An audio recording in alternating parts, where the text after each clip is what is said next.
ay rated SPG. Striktong patnubay at gabay ng magulang ang kailangan. Maaaring may masiselang tema, lengguwahe, karahasan, sexual, horror o droga na hindi angkop sa mga... Hindi na nga kaya ni Manuel na pakisamahan nga itong si Hazel. Sinubukan naman nga ni Manuel sa abot ng kanyang makakaya na mahalin nga itong si Hazel. Subalit mahirap nga itong mahalin dahil pakiramdam nga nito ni Manuel ay kinukulong nga siya. At isa pa nga ay labis nga ang pagsiselos nito ni Hazel kahit pa nga pinili na nga siyang pakasalan nito ni Manuel. Sinunog pa nga ni Hazel ang mga alaala nga ni Manuel at ni Felma ng mga lumang litrato. Kaya naman nga't dahil dito ay lalayasan na nga ng tuluyan ni Manuel itong si Hazel.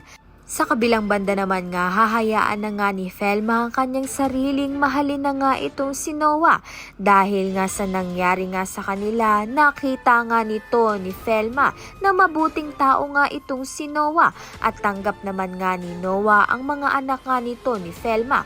Kaya naman nga't sinagot niya na nga ito. Wala na ngang panahon na pinalampas itong si Noah.